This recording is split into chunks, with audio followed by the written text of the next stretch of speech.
Hey everyone, it's Alana Yvonne. Just wanted to record a quick message before Shabbat, the Sabbath, comes in.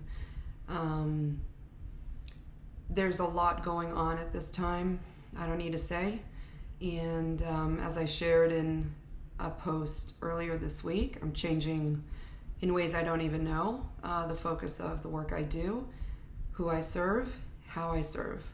But I wanted to just put this recording out there for anyone who might be interested or could get a little chizuk. Chizuk is the Hebrew word for strength, related to the word for strength. Chizuk is like a strengthening thing. So I wanted to talk what I had originally planned in the original series I was doing, to talk about different structures, forms, ways of being reminded of the strengths that we have. And I'll just speak generally, but also specifically about that. It's important that we surround ourselves with things that strengthen us. It's important that we surround ourselves with people that strengthen us. It's important that we listen to things that are more high vibe, they're higher frequency, they are more positive. We are not talking Pollyanna. If you listen to any of the other recordings I've done, you know I do not advocate what we call toxic positivity, and especially now, that is absolutely not what I'm talking about. But there's a difference between toxic positivity and head in the sand and hope. There's a difference between nothing to see here, everything's rainbows, and hope in the darkest of times. And what I wanted to share is just, ask yourself, what do you surround yourself with when things are dark for you, on a national level, on a personal level, on a spiritual level, on a physical level, on a financial level, whatever level you're experiencing difficulty right now. What is it that you're surrounding yourself with, and who are you surrounding yourself with to help strengthen you? And if you're someone, like many of us moms are, who has been always focused on the other and always focused on who needs my help and how is everyone else doing, and deferring and denying and ignoring your own needs, you're going to deplete really fast, especially now. Because even if you're not Jewish, and even if you're not Israeli, and even if you're not impacted directly with what's going on, the world is shifting. I totally believe that. Things are cracking open in ways that we don't even know. So our structures, our belief systems, our open-mindedness, and the things that we surround ourselves with and take in and put out are more important than ever before. So I wanted to share just briefly some of the things that I have, and I invite you to look at what you have, because you have. 100% you have. And the question is, are you aware of it? Are you mindful of it? Are you awake to it? And are you using it? And can you look at it, and can you reframe maybe what is around you in order for it to be a strength? So the first thing I wanted to share, which you might have seen in some of the other videos, is this is a necklace that I've been wearing for 15 years.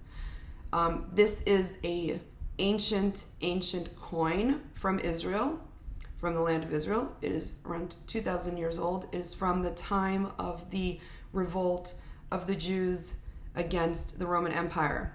And you can't see it here, but what's imprinted on it is some symbolism related to different things in the land of Israel, and then the temple, like a grape vine and some other things. And then the words actually imprinted on here is that it was like coined in the year 2 of the revolt.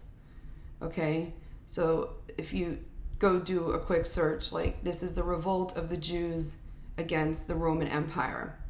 Okay, around 2,000 years ago. And coins like this were found throughout Israel. A lot of them were found on Masada. If you know the story of Masada, if you have 8 hours to spare, there's a mini-series that was made with Peter O'Toole in 1981, which tells the story of Masada. Or if you want to read the history of it, it's out there as well. But in any case, I have worn this necklace almost every day for the last 15 years. And it serves as a physical reminder of what my people have gone through.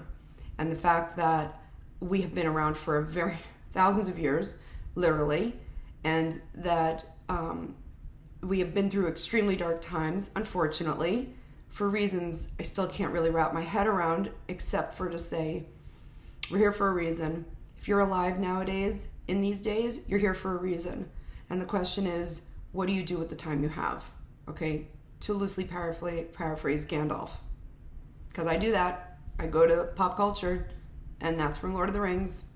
And if you can't really like handle the news right now, and do not watch videos, please, I'm begging of you, please, it will scar you. But if you can come at these ideas of good and evil, of truth and lie, of falsehood, of light and dark, if you haven't seen the trilogy by Peter Jackson, his interpretation of the Lord of the Rings, go watch it.